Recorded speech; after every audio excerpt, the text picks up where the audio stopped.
On parlera des erreurs managériales à ne pas commettre, voilà, les mauvaises habitudes. Quelles sont les mauvaises habitudes et erreurs managériales?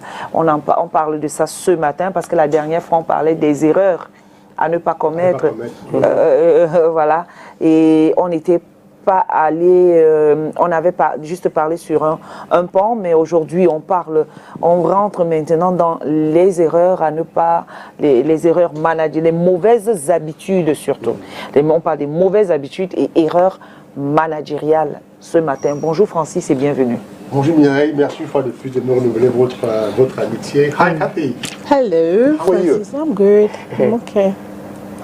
Calvin Noé en blanc. Bonjour monsieur Réduit. La pureté, Calvin Noé pur. Voilà, la Qui ne clarté. fait plus les mauvaises choses. Voilà, monsieur, c'est ça. L'homme en blanche. Voilà. La fille en blanche. Non, l'homme en blanche. La femme en blanche. Moi c'est ici plutôt. Okay. D'accord. Alors, les erreurs managériales, bon, la dernière fois on a parlé des comportements et tout ça, et puis ce matin on parlera des erreurs managériales. Qui sont des erreurs parfois banales que des managers entrepreneurs commettent sans s'en rendre compte, soit parce qu'ils veulent trop bien faire, soit parce qu'ils veulent trop affirmer leur autorité.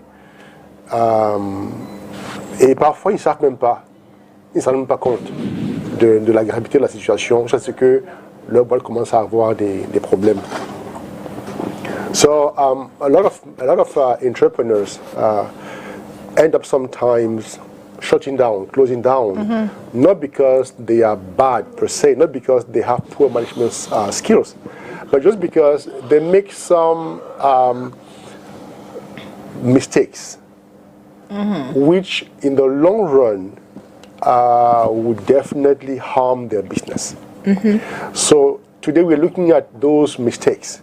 We may not cover all of them because we may not have enough time, but we'll be looking at the most relevant. So that you out there, if you are in a management position, if you are developing a project or you are already an entrepreneur, you can learn from this so that you can avoid them to keep a healthy business. So to start with, I'd like to point out that as an entrepreneur, you are a boss. You are a business owner, you are a leader, eventually. And you are not obliged to be friends with whoever you employ. Collaboration with your employees, with your subordinates, has nothing to do with friendship. I'm not asking you to be too cold. I'm not asking you to be arrogant towards your staff, but I'm asking you to create a distance. Because the first thing I want to discuss here is familiarity. Some entrepreneurs become just too familiar with the staff. And when you become too familiar with the staff, they start treating you like a friend. It's not friendship. It's a business relationship whereby they are accountable to you for their work and for performance. And that's why they are paid a salary at the end of every month. Anyway, that's why they are paid every 30 days. So, becoming familiar with your team, hoping that this familiarity will enable you to be less distant, is a mistake. Because the moment you become familiar with your employees, they start disrespecting you. vérité. They start playing around. Yeah. And you lose the power, you lose the authority that you should have in order for you to speak to them and to bring them back on track. Because our friends have ways of discussing. And when a friend becomes too rigid, it impacts the relationship. So you cannot be at the same time friends and boss. Your business is vital. And so whoever comes on board should respect the rules. There is a boss, the boss has a place, and there are employees, there are collaborators. So avoid becoming too familiar with your staff. That's the first thing. Now, second thing, it's not because we are asking you to become not too familiar with the stuff that you should become too distant either. Treat your employees the way you would like you to be treated. How? Give them the respect they deserve. They are human beings like you. Though they are accountable to you, they are human beings. If somebody is ill, they deserve a sick leave. If somebody has worked for 30 days, they deserve a salary. If somebody has worked beyond the goals you set, they deserve a bonus. Pay them the bonus. That will encourage them. Now, it's not because you are the boss, it's not because you are distant that you should maltreat your employees. When you maltreat your employees, you have opened the door for people to leave your company. And the moment they start leaving the company, that's how your expertise begins to reduce. And at some point, you lose credibility in your market. Because a company which changes staff too often ends up being a mediocre company. D'arrêter toujours sur place. Because it is your staff who will accumulate business acumen and to develop your business. But the more they leave, the less acumen they can consolidate to take the business to the next level. So respect them. Respect means paying people salary.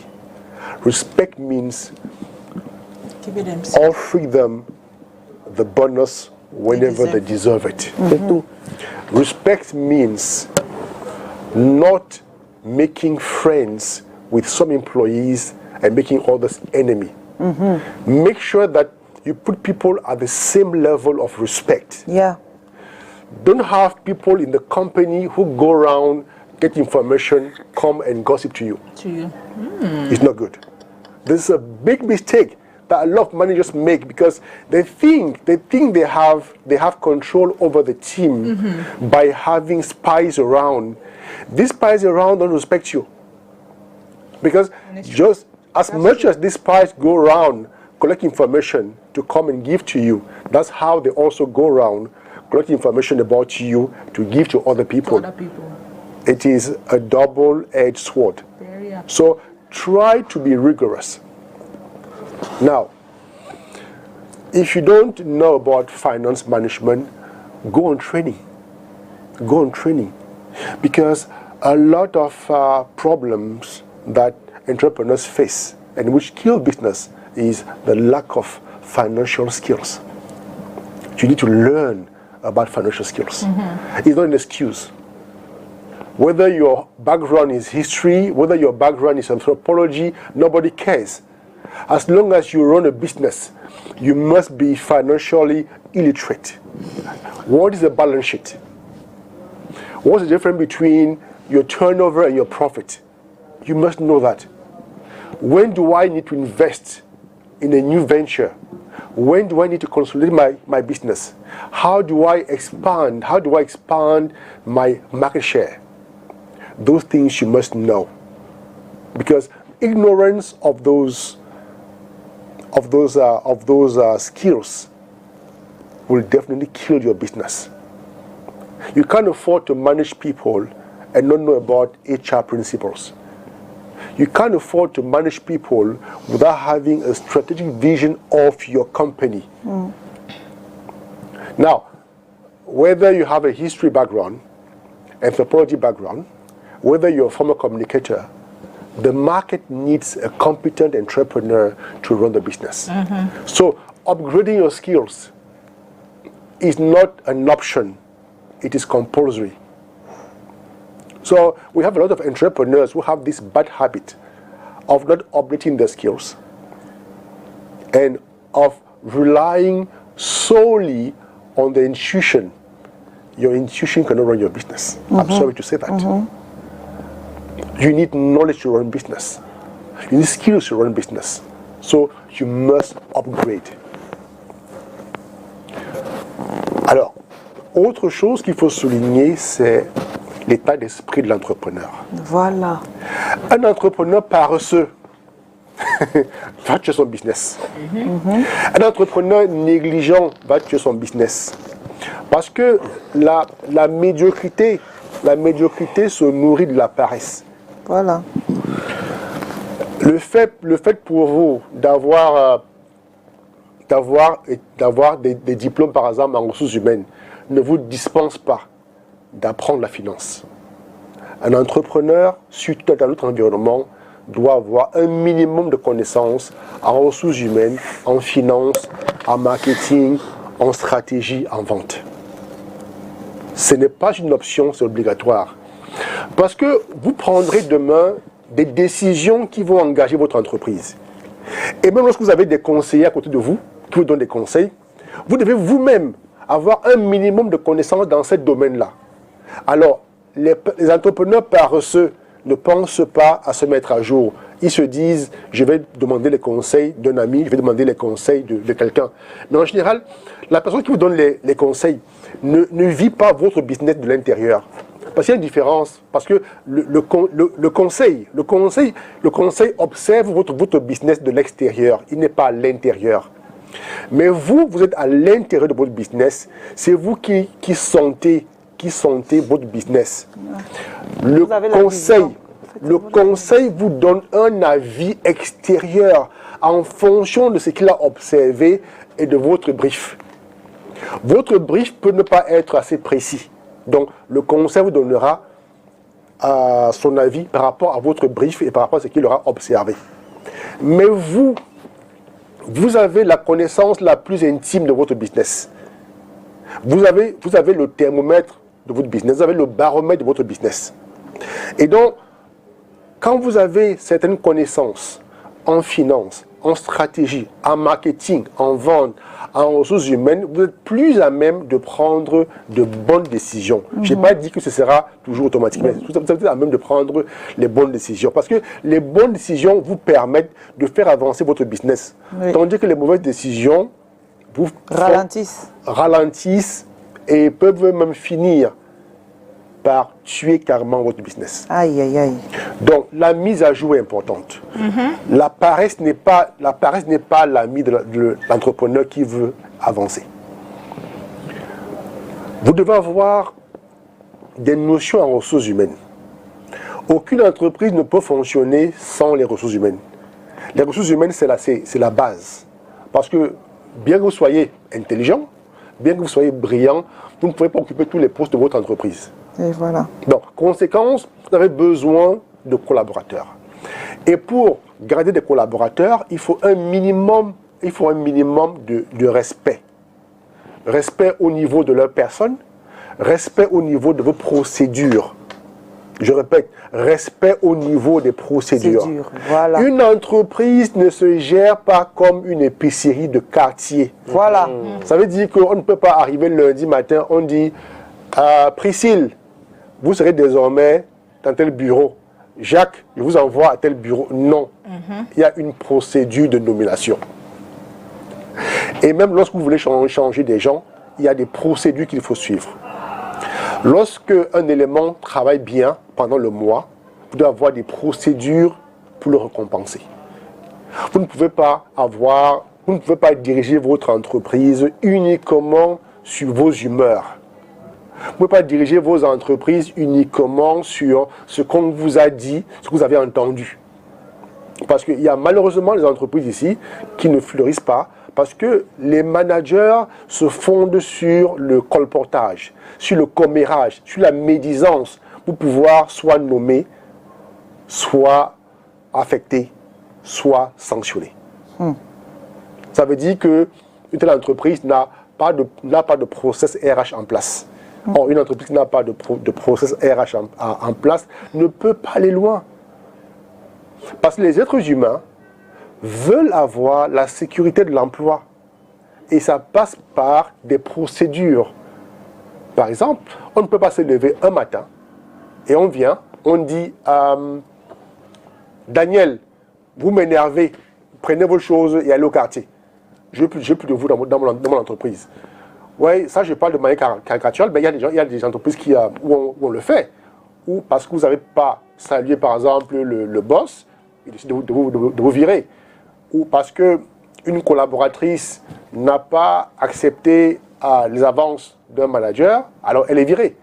Vous voyez que quand il n'y a pas de procédure RH, alors tout va dans tous les sens.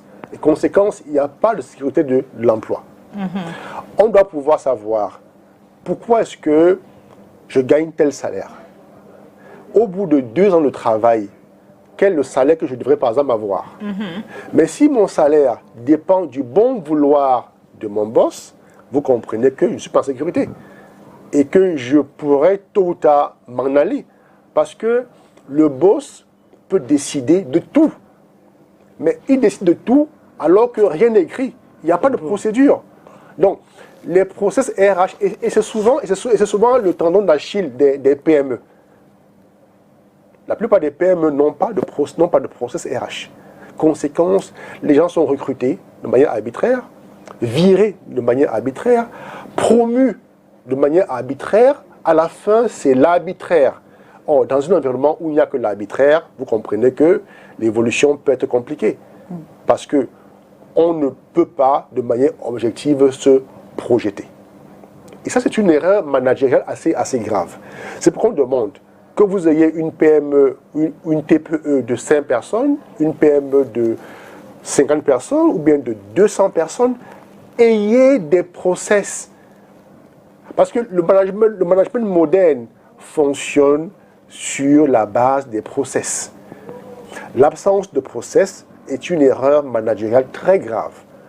Malheureusement, lorsque je vais dans des entreprises, je vais dans des PME pour faire mon travail de coach, parfois je me rends compte que même les entreprises de taille moyenne, où on s'attendrait à avoir des processus assez clairs, n'ont pas de processus, ou même quand il y a des processus RH, ce n'est pas respecté.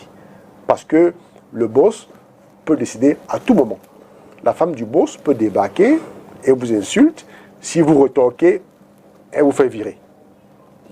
Le fils du patron peut arriver, il passe à la caisse, il demande l'argent, on lui donne ce qu'il a demandé. Si on ne donne pas l'argent qu'il a demandé, il peut se plaindre et vous perdez votre emploi. Vous voyez donc qu'un environnement professionnel où il n'y a pas de process, c'est très grave. Et malheureusement, les entrepreneurs parfois ont la paresse de mettre sur pied des process RH. Je vais vous expliquer, c'est très simple. Si vous êtes incapable vous-même, patron, de rédiger des process RH, écoutez, adressez-vous à un cabinet RH. Il y a des cabinets RH pour des grosses entreprises, il y a des cabinets RH pour des petites entreprises, il y a même des TPE qui sont des boîtes de consultants RH qui peuvent vous aider à mettre sur pied vos process. Parce que la fiche de paye n'est pas optionnelle, elle est obligatoire. La déclaration de vos employés à la CNPS ou à un organe équivalent si vous êtes à l'étranger n'est pas une option, c'est une obligation. La cotisation retraite de vos employés, c'est une obligation. Ça veut dire que lorsque vous ne respectez pas ce minimum-là, vous mettez vos employés en danger, vous mettez votre propre entreprise en danger.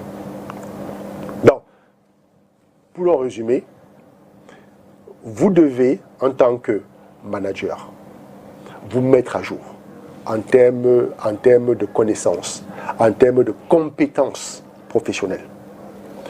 Vous devez respecter vos employés et vous devez leur garantir un minimum afin qu'ils soient épanouis. Et puis vous devez mettre sur pied des process. La finance, la comptabilité sont des facteurs que vous devez connaître. Pas forcément de manière approfondie, mais avoir des connaissances, c'est important. Sur la comptabilité, sur la finance, sur le marketing, sur la stratégie, sur les RH. Vous devez avoir ces connaissances-là parce qu'elles vous permettent de prendre des décisions plus éclairées. Moi, je voulais savoir, donc ça veut dire que quelqu'un qui a son entreprise, est-ce qu'on va aller directement créer des départements, c'est-à-dire finance, ressources humaines, etc., etc., quand on n'a pas encore le personnel, parce qu'il y a des personnes qui peuvent cumuler et des postes, surtout quand on vient de se lancer dans l'entrepreneuriat. Alors, ce qui est intéressant avec l'entrepreneuriat, c'est qu'il y a cette notion de flexibilité au quotidien. C'est-à-dire que lorsqu'on commence une entreprise, je prends une entreprise par exemple de 2 personnes. Vous commencez, vous êtes 2, vous avez par exemple une assistante qui est en même temps votre comptable, qui est en même temps votre agent marketing, qui est en même temps votre secrétaire, assistante. On ne dit plus secrétaire. Voilà, assistante, merci. Et vous êtes à la fois, vous avez aussi peut-être 4 casquettes. Maintenant, au bout de 6 mois, l'entreprise commence à faire du chiffre, commence à avoir des marchés. Et vous vous rendez compte que l'assistante ne peut plus cumuler les 5 postes. Alors vous commencez d'abord par la décharger peut-être de 2 postes que vous affectez à quelqu'un d'autre. Donc vous partez par exemple de 2 personnes à 3 personnes et puis à 4 personnes. C'est en fonction de l'agrandissement du portefeuille client, en fonction du chiffre d'affaires, que votre équipe va grandir de manière progressive jusqu'à ce que vous ayez maintenant des départements ou bien des services. Parce que quand on commence, à moins peut-être d'être une entreprise moyenne qui peut commencer avec déjà un nombre d'employés d'être supérieur à 20. Ça peut arriver. Mais quand on parle de TPE, en général, il faut commencer avec le moins de personnes possible parce que c'est des salaires, c'est des charges, c'est des impôts aussi. Voilà. Alors, ne commencez pas avec 10 personnes que vous ne pourrez pas payer au bout de 6 mois. Commencez avec 2 personnes si vous pouvez payer pour payer 2 salaires. Commencez avec 5 personnes, ça veut dire les moyens de payer 5 salaires. Maintenant, il y a une autre pichenette que des entrepreneurs utilisent. Ça veut dire que vous avez par exemple 3 personnes à temps plein à qui vous payez des salaires et que vous déclarez à la CNPS et aux impôts. Et maintenant, vous avez sur le côté peut-être 3 consultants qui sont des personnes qui travaillent pour vous à temps partiel. Ça veut dire que vous ne pouvez pas les affilier à la CNPS, vous ne pouvez pas leur payer un salaire, mais vous leur versez des honoraires. Jusqu'à ce que la boîte ait assez de chiffre d'affaires et assez de portefeuille client pour maintenant transformer votre collaboration en emploi salarial. À ce moment-là, vous dites bon d'accord, au lieu de continuer à travailler par exemple une fois par mois pour moi, 2 fois par semaine pour moi, maintenant, venez à l'intérieur et ensemble on va pouvoir s'organiser. C'est parfois la voie la plus indiquée pour une PME qui commence. Parce que je répète, ne prenez pas des engagements envers des gens et puis après, vous ne soyez pas capable de pouvoir suivre sur le plan salarial. Parce que c'est une grosse démotivation pour les employés. Quelqu'un vous consacre ses journées, ses semaines, ses mois à travailler pour vous, à développer votre entreprise et puis après vous lui dites que vous ne pouvez pas payer. C'est pas bon, c'est pas éthique. C'est pourquoi vous devez avoir déjà des notions de finance pour savoir, je commence avec 6 personnes. C'est quoi ma charge salariale à la fin de chaque mois? Parce que l'entrepreneuriat, ce n'est pas la navigation à vue. Ce n'est pas une aventure, non. Ce n'est pas une aventure dans le sens où on vient s'amuser, non. Parce que quand vous demandez aux gens de vous suivre dans une aventure comme celle-là, ces gens ont leur charge. C'est parfois des pères de famille, c'est parfois des mères de famille, c'est parfois des gens qui ont une vie assez organisée. Et maintenant, ces gens-là vont vous accompagner en vous accordant leur temps. J'imagine un peu, c'est peut-être de 7h à 15h, ou bien de 7h, parfois de 18h. Voilà. Donc, ils vont consacrer leur temps. Donc, évitez d'embarquer des gens dans une aventure où vous-même, vous n'êtes pas sûr du lendemain. Parce que le salaire, c'est très important. Vous savez, l'argent est aussi important pour l'employeur que pour l'employé. L'employeur a des charges. L'employé aussi a des charges. Et personne ne veut travailler pour rien. Et personne ne veut sortir de sa maison le matin en se demandant est-ce que mon salaire sera payé aujourd'hui? Donc, je vous invite, entrepreneurs, porteurs de projets, évitez cette jonglerie-là qui consiste à prendre des gens pour des fous. Vous embarquez les gens dans votre projet et à la fin du mois, vous leur dites que vous ne pouvez pas payer. Non, arrêtez ça. Hey. Si vous n'avez pas d'argent pour payer des salaires, je répète, si vous n'avez pas d'argent pour payer les salaires, n'employez pas des gens. Il ne sert à rien de fabriquer une belle carte de visite et dire que vous êtes entrepreneur. Non. Et vous n'arrivez pas. Un entrepreneur, c'est d'abord celui qui paye les salaires. Je me souviens, il y a quelques années, on était avec des aînés à une réunion. Ce sont des aînés dans l'entrepreneuriat. Et l'un d'eux, je ne sais pas donner son nom ici, et l'un d'eux a dit, écoutez les gars, mesdames et messieurs, vous qui êtes entrepreneurs et qui vous vantez d'être entrepreneurs, payez les salaires de vos employés. C'est une obligation morale et une obligation légale. Un employeur qui ne paye pas les salaires est en erreur. Quelles que soient les causes, il est en erreur. Quand on ne peut pas payer les salaires, alors n'employez pas les gens. C'est une erreur managériale à ne pas commettre. Il vaut mieux dire aux gens, travaillons, collaborons, et trouvons le moyen de pouvoir vous compenser. Et non dire aux gens, je vous emploie, ou devenez mon consultant à temps plein. Une fois que l'engagement est pris, s'il vous plaît, payez. Vous ne trouvez pas d'excuses. Payez. Maintenant, si vous ne pouvez pas payer, alors rompez la collaboration. Tout simplement. Mais ne rompez pas après avoir traîné pendant 9 mois d'un pays. Non. Et c'est pourquoi les entrepreneurs aujourd'hui doivent apprendre la finance et des connaissances en finance. Ça vous aide à prévoir. Parce que souvent, les ventes ne se passent pas comme on a prévu. Et donc, au lieu de rentrer dans un stress, d'entraîner des gens qui ne vous ont rien demandé, qui n'ont demandé qu'à travailler, apprenez les notions de finance pour pouvoir prévoir.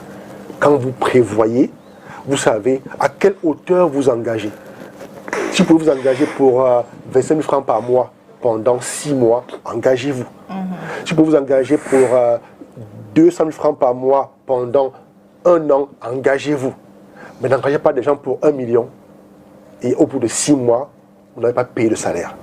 N'engagez pas des gens pour 2 mois et au bout de 2 mois, ils n'ont jamais vu la couleur d'un salaire. Voilà. C'est pas bien. C'est une erreur managériale à éviter. Ça veut dire que les entrepreneurs doivent apprendre ça arrive pour savoir comment calculer tout. Oui, bien sûr. La comptabilité. Bien sûr, oui. Fancy, I want to ask a question. Now, I know one of another bad attitude, maybe a managerial bad attitude, is this micromanaging or micromanagement or whatever. Now, I want to find out from you, what are the long-term effects of micromanaging on employees' performance? Okay, first of all, let's define micromanagement. Micromanagement is when a manager does not allow his subordinate to take initiative. To do a job on his or her own and to give feedback. Okay. He comes all the time. He interrupts. He interrupts with supervision. He checks here, checks there, and then does not allow the employee to be creative. Okay. He imposes a way of doing things. Okay. This is not good. Now it slows down the work. It creates stress on both parts, on the part of the manager and on the part of the employee. And then it creates a lot of insecurity on the employee because the employee stops believing in their skills. They tend to be less creative because when your manager gives you space to create and to do things your way, provided that you achieve the goal, is different. Because when the manager micromanages, you become insecure. You are afraid because every time he will criticize you. And let me tell you something. Usually, managers who micromanage are insecure themselves. They're insecure. That's true. And sometimes it's because they're afraid of letting go. Because by letting go, the employee might turn out to be very creative, and a high performer. So they tend to want to break this initiative. And by breaking this initiative, they stress you out. And when you become stressed out, you become less performant. And then now they use that as an excuse to justify their over supervising attitude, which is very bad and very detrimental. Wow. Now, in the long run, the morale of people drops, performance drops. Il y aura plus de rendement. Because you are a manager because your team needs supervision. But the details of the job, let your subordinates handle it. Don't be the manager, the supervisor, and the employee again. It's very sad to see that a lot of managers don't know their place. And the thing is, by interfering with the work of the employees, that people will feel that they are there to manage. No, the manager gives the vision.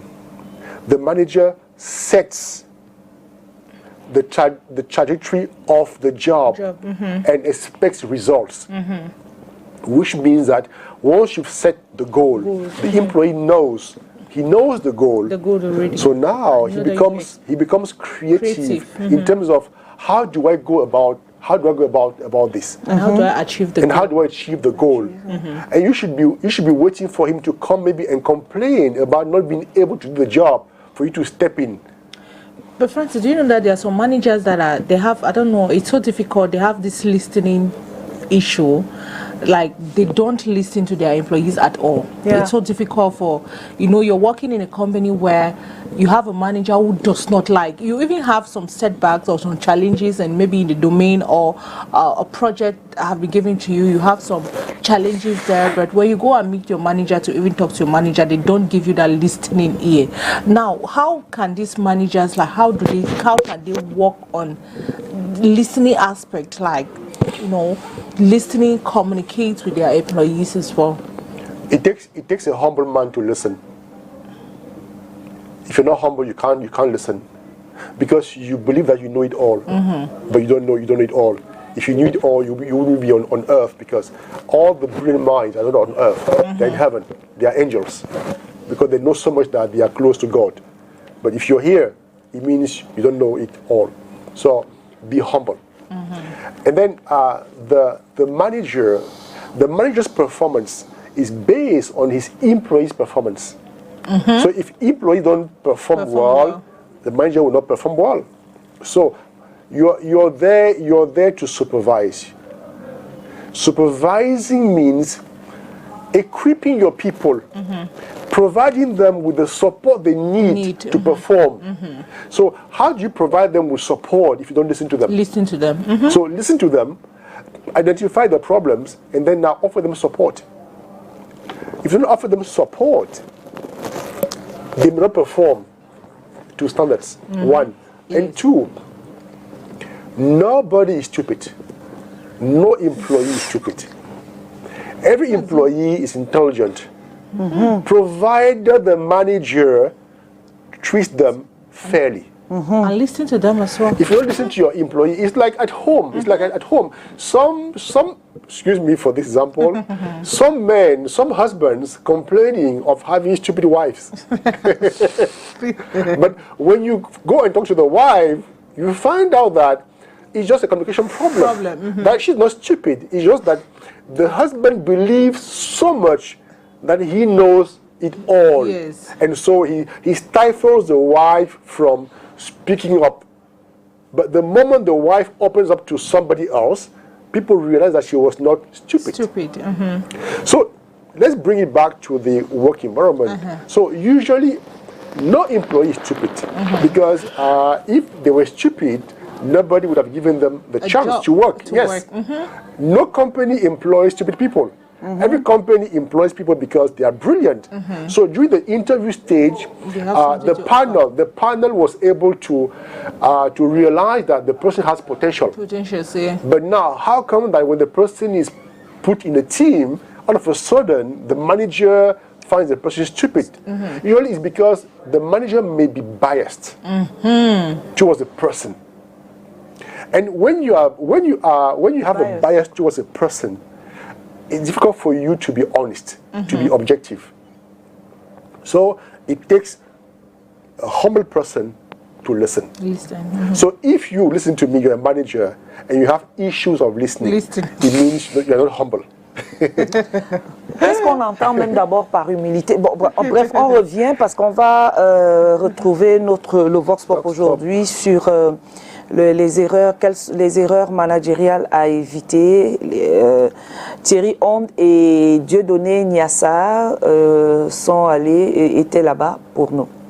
Je pense tout d'abord qu'être manager, c'est d'avoir des tactiques, c'est d'avoir des stratégies pour amener des gens, pour amener des gens à le suivre.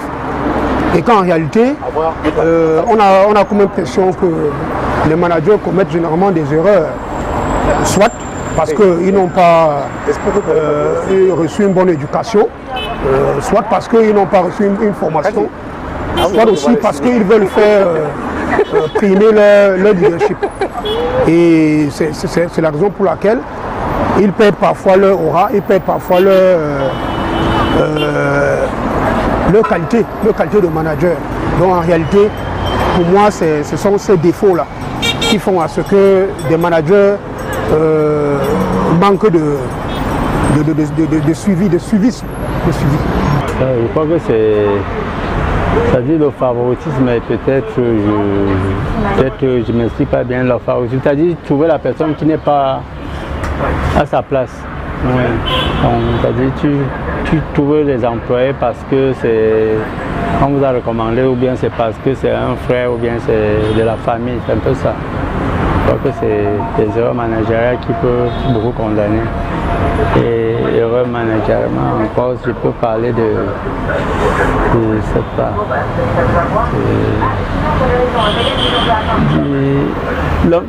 La personne qu'il faut à la place qu'il faut, c'est l'essentiel un peu là-bas. Oui.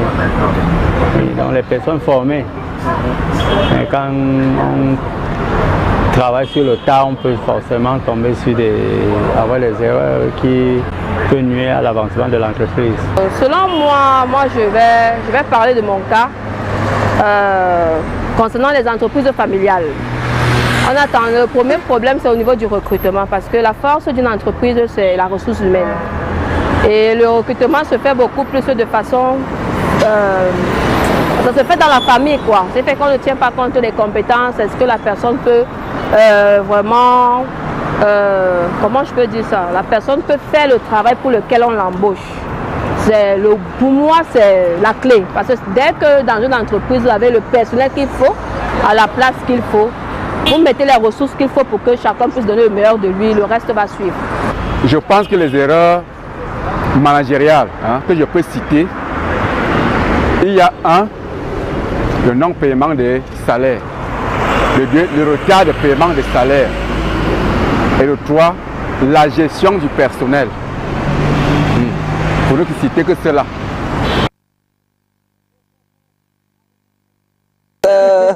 Après ceci. J'ai un ami dans la rue là, à Yaoundé qui a résumé mes propos. Donc, sur un ton plus sérieux, disons que les erreurs managériales sont de plusieurs ordres. Et comme les gens ont pu indiquer, moi je ne pense pas que les entreprises familiales soient les plus médiocres. Non, loin de là. Il y a des entreprises familiales où les process sont rigoureusement suivis. C'est vrai. Comme il y a des entreprises non familiales, mais où il n'y a pas le process. Vous voyez? Donc, ce n'est pas l'apanage des entreprises familiales. Loin de là. Maintenant, le respect des process, c'est une obligation parce que le respect des process crée un équilibre dans la gestion de l'entreprise. Et une entreprise équilibrée, c'est une entreprise qui a des résultats. Ça veut dire que le manager n'est pas le tout-puissant. Il n'est pas un demi-dieu. Les employés sont redevables mais les employés ont aussi leur mot à dire. Pour arriver à cette symbiose-là, il faut qu'il y ait des process, d'une part, et que chacun ait sa feuille de route. J'ai été recruté pour faire tel travail, je fais mon travail, je rends compte et je suis noté. Tel a été recruté sur la base de telles compétences, il ou elle fait son travail, est noté et rend compte. Et à la fin du mois, les salaires sont payés. Les avancements sont proposés. Les congés sont respectés. Lorsque vous faites ça, vous voyez que vous avez la motivation du personnel. Le personnel est beaucoup plus engagé et va de l'avant. Ça, c'est au niveau des RH. Au niveau de la stratégie, les employés veulent savoir où va la boîte. Quels sont les objectifs de la boîte? La boîte se voit où dans 2 ans, dans 3 ans, dans 5 ans? C'est quoi la vision stratégique? Parce qu'il faut également apprendre à partager la vision stratégique avec votre équipe. Quand une boîte n'avance pas, elle ne va nulle part, elle n'a aucune ambition sur le marché, vous voyez que tous les employés brillants vont commencer à partir. Ils vont partir parce que ils ne voient pas l'évolution. Une entreprise qui n'évolue pas, à un moment donné, devient comme une caisse à résonance. On tourne en rond. Et les employés brillants ne restent pas dans les entreprises qui n'évoluent pas. Francis, moi j'ai une question, parce qu'il y a un problème aujourd'hui qui se pose. Parce qu'on a un sujet qui est très très brûlant. Et tu as pour beaucoup qui disent non, ce n'est pas un bon manager, mais il est plutôt bon là-bas. Bon, maintenant, quelles sont les qualités justement d'un manager, d'un bon manager comme bon manager? I'm sure you have said it several times. La première chose à dire, c'est que on est toujours dans ce débat. C'est que le manager n'est pas un technicien. Il faut d'abord comprendre ça. Le manager n'est pas un technicien. Manager veut dire fédérer les énergies d'une équipe afin de la rendre performante. Voilà. Ça veut dire que je peux être un expert en comptabilité et je manage une équipe de vente. C'est-à-dire que je peux être un expert en agriculture et je manage des ingénieurs en pont et chaussée. Donc, je n'ai pas besoin d'avoir les connaissances techniques de leur domaine. C'est-à-dire que le manager est là pour superviser. Il est là pour fédérer les énergies. Il est là pour insuffler une vision et une motivation. Il est là pour résoudre les problèmes qui empêchent aux employés de pouvoir travailler. Voilà le rôle du manager. Ce n'est pas le manager qui fait avancer les dossiers dans une entreprise, non. Les équipes font avancer les dossiers parce que le manager leur donne les moyens de pouvoir travailler. Et de la même façon, un manager qui ne donne pas à ses équipes les moyens de pouvoir travailler aura du mal à avoir les résultats. Lorsque vous envoyez votre équipe sur le terrain pour enregistrer le Vox Pop, vous leur donnez les caméras, vous leur payez le transport, vous les mettez en mission. C'est ça le rôle du manager. Maintenant, le rôle du manager, ce n'est pas d'aller filmer, non. Ce n'est pas de dire qui on filmera dans la rue. Parce que le technicien, le caméraman et son chauffeur ont déjà le profil de qui doit répondre aux questions. Maintenant, vous, le manager, qui est dans le bureau, vous mettez à disposition les moyens techniques et financiers. Technique, on parle de caméra, on parle d'éclairage, on parle de micro, on parle d'un véhicule que vous mettez à leur disposition. Si, pendant qu'ils sont en train de tourner, il leur manque par exemple de quoi payer le taxi, vous êtes un mauvais manager. S'ils doivent par exemple aller sur le terrain avec une caméra qui n'est pas performante, c'est vous qui êtes responsable parce que c'est vous qui faites le choix du matériel à utiliser. C'est ça le rôle du manager. Le manager met à disposition les moyens et puis actionne les leviers nécessaires qui permettent aux employés et aux équipes de faire leur travail. C'est ça le rôle du manager. Et donc, pour ça, il faut avoir une vision. Il faut savoir où on va, où on amène l'équipe. C'est ça. Voilà. Il faut créer un sentiment de confiance entre les collaborateurs. Ne créez pas la guerre. Ne divisez pas les équipes pour pouvoir régner. Non. Faites en sorte que les gens se sentent à l'aise au sein des équipes et que chacun sache où il est en train d'aller. C'est quoi la direction qu'on est en train d'emprunter. C'est vous, le manager, qui tracez le chemin et les gens vont vous suivre. Mais s'il n'y a pas de chemin, si on ne sait pas où on va, alors on commence à se regarder les uns les autres. On tourne en rond. Monsieur, est-ce qu'il y a une différence entre erreur managériale et faute managériale? Et quand peut-être un manager a une erreur, comment on peut l'aider à rattraper le tir? Bon, dans ce contexte, c'est des termes synonymes. Erreur managériale, faute managériale. Maintenant, alors, les entreprises qui se respectent ont des consultants. Ils ont des consultants et les plus grands parfois même ont des cabinets conseils. Alors, ces cabinets conseils ou ces consultants-là sont là pour observer le fonctionnement de l'entreprise de l'extérieur. Et quand on observe de l'extérieur, on peut facilement découvrir des erreurs. On peut facilement interpeller le manager ou l'équipe managériale. C'est la première chose. La deuxième chose, c'est que dans les entreprises, par exemple, qui veulent la performance, il y a un système qui permet aux employés de pouvoir s'exprimer de manière polie et de manière cordiale. S'exprimer dans quel sens? Dans le sens de relever les choses qui ne marchent pas, relever les problèmes qui minent l'entreprise de l'intérieur.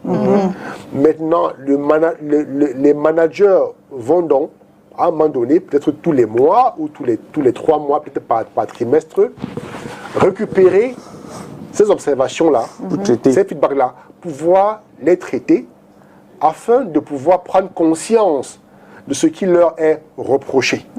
On peut le faire soit en interne, soit avec la collaboration d'un cabinet ou bien d'un consultant. Comme ça, on ne laisse pas les problèmes miner l'entreprise au point de déstabiliser, par exemple, la performance. Il faut être toujours en train de regarder ce qui va et ce qui ne va pas. C'est pour lui donc important pour l'entreprise d'être ouverte, d'être transparente, afin que les managers puissent, par exemple, de l'intérieur, être informés de ce qui va et ce qui ne marche pas. Francis, someone just sent a message here that is it normal for a manager to always see the tiny mistakes his employees make instead of their numerous achievements? What can we do about it? No, that's a strong bias. We are all human, and we say to err is human. To err is human, which means that we are all at some point going to make mistakes. At some point, we are going to make mistakes. But for a manager to encourage his collaborators, he needs to oversee mistakes and focus on achievements, focus on the good performance. Because, you know, even at home, when your child makes mistakes and you keep on reminding your child of his or her mistakes, it's discouraging and frustrating. Yes. But if you keep reminding the child of his or her achievement, the child is encouraged and the child will excel. Yeah. So reminding an employee of their mistakes all the time is a very bad habit, because it's a kind of unconscious blackmail that the manager does. The moment they remind you of your mistakes, you know, you lose your confidence in yourself. It's not good. Encourage your staff. Work to make your people better. Don't break them. As a manager, you're there to make your people better, not to break them. If your obsession is to break your people, then you're not supposed to be a manager. You don't belong there. Yeah. It's very strong. C'est vraiment très. Build your people up. Make them better employees. Yeah. That's why you're a manager. But if your dream or if you have the habit of always breaking down your staff, it means you're not in the right position. Mais quand on parle d'omniprésence, par exemple, des managers, c'est une erreur. C'est une erreur. Créer de l'espace. Donnez à vos collaborateurs de l'espace. Donnez-leur la possibilité de pouvoir réfléchir par eux-mêmes. Donnez-leur la possibilité aussi parfois de prendre des risques et de vous rendre compte. Vous voyez, on dit souvent qu'un enfant qui est très cajolé finit par être gâté. Finit par être soit un garçon à papa, soit une fille à maman, parce que l'enfant n'a pas eu le temps de pouvoir gérer sa propre vie, parce que le parent était trop présent. Donc la même chose pour le manager. Le manager doit savoir décaler, donner de l'espace et attendre qu'on vienne lui rendre compte. Merci Francis pour ce jour. On retrouve Francis Serrette sur les réseaux sociaux. Francis Serrette sur Facebook, Messenger, vous lui écrivez et il vous répondra. Et puis aussi franciserette.com, il faut dire qu'il est auteur de 4 ouvrages déjà qu'il a sortis. Et d'ailleurs, il a même fait des signes. Il a fait une dédicace le week-end dernier, voilà, de ses livres dont vous pouvez aussi aller sur franciserette.com. Et vous pouvez vous approprier, demander les livres et on vous donnera certainement un livre pour vous permettre d'être un très bon entrepreneur de toutes les façons, puisqu'il est coach d'entreprise, il coach dans les entreprises aussi. Cathy, tonton Calvino, demain c'est un autre jour. On sera avec la prof. Ouais, non, Thursday. On sera avec la prophétesse Ngono Geneviève Ekani dans le sujet. Suspense. On garde le suspense. Pour que les gens soient... Non, Cathy c'est pour... Non. En tout cas, j'écoute. Allez, demain c'est un autre jour. On se retrouvera à la même heure avec la même équipe. Dieu vous bénisse. Ciao. Mouah.